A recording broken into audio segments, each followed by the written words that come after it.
افسانہ خواب کا ایک انجانا رشتہ۔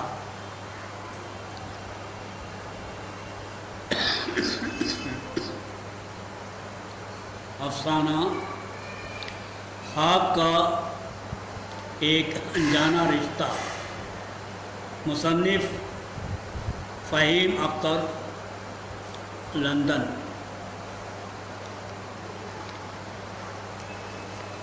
ابھی کچھ ہی ہفتے ہی گزرے تھے، کرن کا دل کام پر لگنے لگا تھا۔ لگتا بھی کیوں نہیں، مختلف لوگوں میں ایک خاص عورت کی موجودگی کرن کے لیے کشش کا باعث تھی۔ کرن کو یہ نوکری پچھلے مہینے ہی ملی تھی۔ کام قدرے مشکل تھا، مگر اس نے گھر کی نزدیکی اور آفس ٹائم میں لچک کی وجہ سے یہ نوکری قبول کر لی تھی۔ اس کی یہ نوکری ایک ایسے ادارے میں ہوئی تھی جو دماغی معذور لوگوں کے لیے ایک کلب چلاتی تھی۔ اس میں یہ لوگ ممبر کی حیثیت سے آتے تھے اور کھا پی کر چلے جاتے تھے۔ اس طرح سارا وقت بآسانی گزر جاتا تھا، مگر جو سب سے خاص بات تھی وہ تھی نادیہ کی موجودگی۔ نادیہ، جس کا تعلق ترکی سے تھا، اس کی پیدائش برطانیہ میں ہوئی تھی۔ تعلیم ختم کرنے کے بعد اس نے ایک شخص سے اپنی مرضی سے شادی کر لی اور اس کو اپنی زندگی کا ساتھی بنا لیا تھا۔ گھر گرہستی تھی، 2 بچے بھی تھے، مگر کلب کے ممبروں کو ان تمام باتوں سے کیا لینا دینا۔ وہ تو بس نادیہ کے دیدار کے لیے کلب آیا کرتے تھے۔ یوں تو نادیہ ہفتے میں کچھ ہی دن کام پر آیا کرتی، باقی دنوں میں تو ایسی ویرانی چھا جاتی جیسے صفِ ماتم بچھ گئی ہو۔ ہر کسی کا چہرہ لٹکا ہوا ہوتا اور کسی سے اس کی خیریت دریافت کی جاتی تو یہی مختصر سا جواب ملتا، بس ٹھیک ہوں، یا پھر ایسا محسوس ہوتا کہ آج کسی کی موت ہو گئی ہو۔ کھانے پر بھی لوگ بیٹھ تو جاتے مگر یوں کھاتے جیسے کہ زہر مار کر رہے ہوں، اور جس دن نادیہ کھانا تیار کرتی اس دن تمام ممبران اس طرح چٹخارے لے کر اور سیر ہو کر کھاتے کہ جیسے سردیوں کی بھوک مٹا رہے ہوں۔ کرن کی نادیہ سے جب پہلی ملاقات ہوئی تھی تو مارے خوشی سے اس کا ٹھکانہ نہ رہا۔ بس ہر وقت یہی رٹ لگی رہتی، نادیہ، یا تمہیں کچھ چاہیے؟ یا پھر نادیہ کو اپنی طرف متوجہ کرنے کے لیے گفتگو کے نت نئے موضوع چھیڑتا رہتا۔ بیچاری نادیہ ایک پنچھی کی مانند ایک شاخ سے دوسری شاخ پر اڑ جاتی اور لوگ بے چین غیر مطمئن نگاہوں سے اس کے تعاقب میں اپنا وقت صرف کرتے رہتے۔ آج نادیہ کے آنے میں نہ جانے کس وجہ سے دیر ہو گئی۔ کرن کی ذمہ داری تھی کہ ممبران کے نام کھاتے میں اندراج کرے، مگر لوگ تو سیدھے آ کر نادیہ کو دریافت کرتے۔ انہیں نام وام سے کوئی سروکار نہیں تھا۔ کرن کی مضطرب آنکھیں بھی اس طرح فرش راہ تھیں جیسے کوئی سوکھی زمین ساون کے انتظار میں تڑپ رہی۔ اچانک فون کی گھنٹی بجی اور کرن نے فوراً لپک کر فون اٹھایا۔ وہ ایک مدھر پیاری آواز تھی جس کے سنتے ہی کرن کے کانوں میں رس گھلنے لگے۔ کرن، میں نادیہ بول رہی ہوں۔ ہاں نادیہ، کیسی ہو؟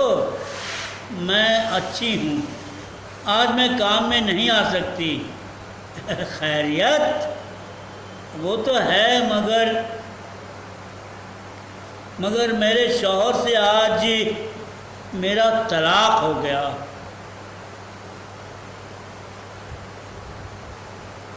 نادیہ نے ایک لمحے کے توقف کے بعد اپنا پورا جملہ تیزی سے ادا کر دیا۔ اوہ، یہ تو اچھا نہیں ہوا، پر یہ ہوا کیسے؟ دیکھو ابھی میں پریشان ہوں، جب تم سے ملوں گی پھر تفصیل سے بات کروں گی۔ Okay bye. ممبران نے جب یہ خبر سنی تو ان کے چہرے کا رنگ فق ہو گیا، لیکن کرن کا چہرہ خوشی سے کھل اٹھا۔ اب نادیہ پر داؤ آزمانا مناسب ہوگا۔ یہی وقت ہے جب نادیہ سے تعلقات بڑھائے جا سکتے ہیں۔ کرن اس خیال کے تانے بانے بننے میں محو ہو گیا، اچانک اس کی نظر گھڑی پر پڑتی ہے اور وہ گھر جانے کی تیاری میں لگ جاتا ہے۔ دوسرے دن کام پر یہ خبر آگ کی طرح پھیل گئی کہ نادیہ کا طلاق ہو گیا ہے۔ افسوس تو کجا، سب اپنی اپنی جگہ چیم گویا میں مشغول ہو گئے۔ بیچاری نادیہ پر کیا بیتی ہوگی، اس کی قطعاً کسی کو فکر نہیں تھی۔ فکر تھی تو ایک یہی فکر لاحق تھی کہ کسی طریقے سے نادیہ جیسی سنہری مچھلی کو اپنے جال میں پھانس لیا جائے۔ آج جیمز کچھ بے چین سا لگ رہا تھا۔ اس نے آتے کرن سے پوچھا، چائے پینے چلتے ہو؟ کرن نے کہا، نیکی اور پوچھ پوچھ۔ جیمز نے چائے کی چسکی لیتے ہوئے کہا، کرن تم کو پتہ ہے نادیہ کا طلاق ہو گیا ہے؟ کرن نے کہا، نہیں، مجھے اس کا علم نہیں ہے۔ اب تو وہ شاید کام پر بھی نہ آ سکے گی، اس لیے کہ اسے بچوں کی دیکھ بھال کرنی پڑے گی۔ جیمز نے کہنے کو تو کہہ دیا، مگر کرن کی پیشانی پر پسینے کے چند قطرے چمک اٹھے۔ یوں تو سردی کافی تھی، مگر کرن کے پورے بدن میں ایک آگ سی لگی ہوئی تھی۔ کچھ لمحے قبل اس کے لیے طلاق کی خبر ایک مزدے جاں فضا تھی، لیکن جیمز کی اس خبر سے اس کے ارمانوں پر اوس پڑ گئی۔ کرن کو ایسا محسوس ہو رہا تھا جیسے جیمز نے اس کے دھڑکتے دل پر اچانک ایک بھاری پتھر کی سل رکھ دی ہو۔ بہرحال کسی طرح دن بیت گیا اور کرن کام ختم کر کے گھر کی طرف چل دیا۔ وقت بھاگتا رہا اور اس طرح کئی ہفتے گزر گئے، مگر نادیہ کام پر واپس نہ لوٹی۔ ممبران بھی ایک دوسرے سے پوچھ پوچھ کر تھک ہار گئے۔ کرن کا بھی کام سے دل اچاٹ ہو گیا۔ کئی بار تو اس نے سوچا کیوں نہ نادیہ کے گھر جا کر اس کے غم میں شریک ہو جائے، مگر اس میں کہاں اتنی ہمت تھی کہ وہ اپنی سوچ کو عملی جامہ پہنا سکتا۔ آخر ایک دن نادیہ کام پر واپس آ گئی۔ تمام ممبران کے چہرے پر خوشی کی ایک لہر دوڑ گئی۔ پورا ماحول دیوالی کی طرح چراغاں ہو گیا، گویا ویرانے میں بہار آ گئی ہو۔ ڈیوڈ جو ہر وقت منہ لٹکائے بیٹھا رہتا تھا، آج وہ بھی کرسی سے ایک کونے سے دوسرے کونے اس طرح بھاگتا نظر آیا جیسے شترمرغ دیوانہ وار کسی کا تعقب کر رہا ہو۔ جیمز بھی نادیہ کے آس پاس منڈلانے لگا، طلاق کے بارے میں افسوس ظاہر کرتا پھرتا اور شاطرانہ تسلی دیتا کہ اب تم آزاد ہو، کچھ بھی کرو، تمہیں کون روک سکتا ہے۔ کرن نادیہ کے پاس بیٹھا طرح طرح کے موضوعات پر گفتگو کرتا رہا، مگر بیچاری نادیہ ایک کونے میں بیٹھی سارے ماحول سے بے نیاز فائل کے اوراق پلٹ کر اپنا وقت کاٹتی گئی۔ یوں تو کرن کی والہانہ نگاہیں کئی بار اس کا جائزہ لے چکی تھی، مگر آج کرن بے باک ہو کر اس شکاری کی طرح نادیہ کو گھور رہا تھا، جیسے وہ مدت سے شکار کے تعاقب میں ہو۔ بیچاری نادیہ فائلوں میں گم تھی اور کرن کی آنکھوں میں آرزوؤں کا سمندر معظم تھا۔ نادیہ اس وقت شاخ پر آویزہ اس گلاب کی مانند تھی جو ہر گلچی کی ہوس کا نشانہ بن سکتی تھی۔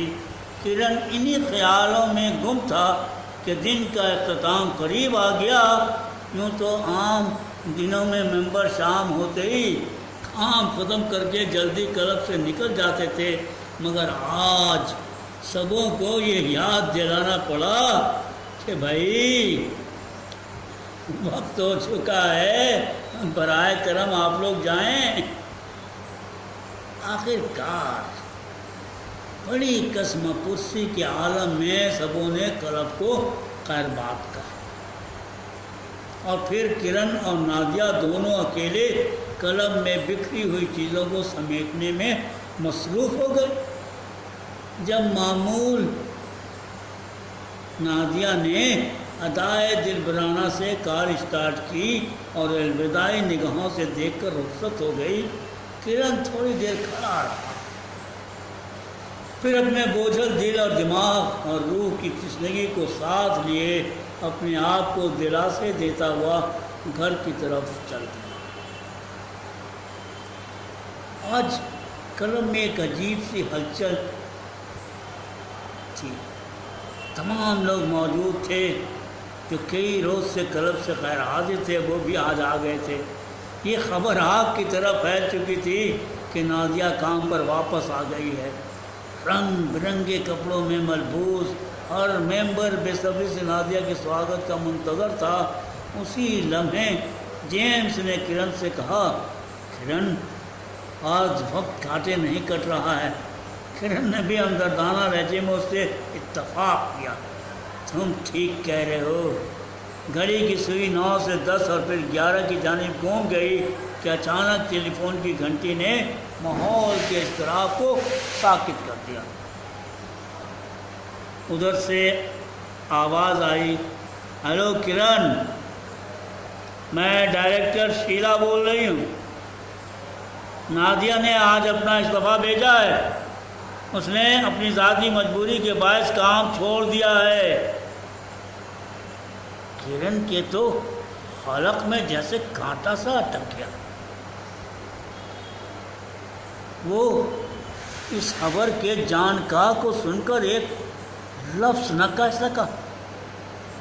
پھر کیا تھا، پورے کلب میں ایک اداسی کی لہر دوڑ گئی۔ موسیقی زوروں سے گونج رہی تھی، اس کا شور ناقابل برداشت محسوس ہونے لگا۔ جینٹس اور کلب کے ممبران کرن کے پاس آئے اور پوچھنے لگے، کرن کیا بات ہے؟ کرن نے اپنے ہوش و آواز کو مجمع کر کے سبوں سے مخاطب ہو کر کہا، نادیہ اب کام پر نہیں آئے گی۔ سبھی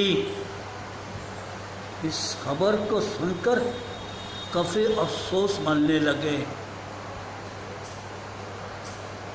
بہت سے ممبر شدت غم میں کلب سے باہر نکل گئے، اور جو باقی بچے وہ بت کی طرح ساکت و صامت سے کھڑے رہے۔ رفتہ رفتہ سارا کلب ایک ویرانے میں بدل گیا۔ کرن کو بھی وحشت سی محسوس ہو رہی تھی، اور وہ اکیلا سر جھکائے ایک اذیت ناک سوچ میں مبتلا ہو گیا۔ پھر اٹھا اور کلب کے روزن دان کو بند کیے اور گھر کی طرف چل دیا۔ دوسرے دن کلب حسب معمول کھولا گیا، مگر کسی بھی ممبر کا چہرہ نظر نہیں آیا۔ اسی طرح کچھ دن بیت گئے اور ایک روز اچانک ڈائریکٹر کی جانب سے ایک حکم صادر ہوا، کلب کو بند کر دیا جائے۔ ویسے بھی نادیہ کی عدم موجودگی سوہان روح تھی۔ اس خبر سے جینا وبال جان سا لگنے لگا۔ کرن خلا میں گھورتے ہوئے ایک عجیب سوچ کے تانے بانے بننے لگا۔ خدا نے نادیہ جیسی خوبصورتی کو انسانی روپ میں کس لیے تخلیق کیا؟ وہ کھلے آسمان کے نیچے زمین پر عرص حیات کو تنگ محسوس کر رہا تھا۔ اس کی آنکھوں میں نادیہ کے شناسا چہرے کو دل کی گہرائیوں میں اتار رہی تھیں۔ اس کی آنکھیں نادیہ کو شناسا چہرے کے دل کی گہرائیوں میں اتار رہی تھیں۔ شاید وہ اس کی آنکھوں میں خواب کا ایک انجانا سا رشتہ تھا۔ شاید وہ اس کی آنکھوں میں خواب کا ایک انجانا سا رشتہ تھا۔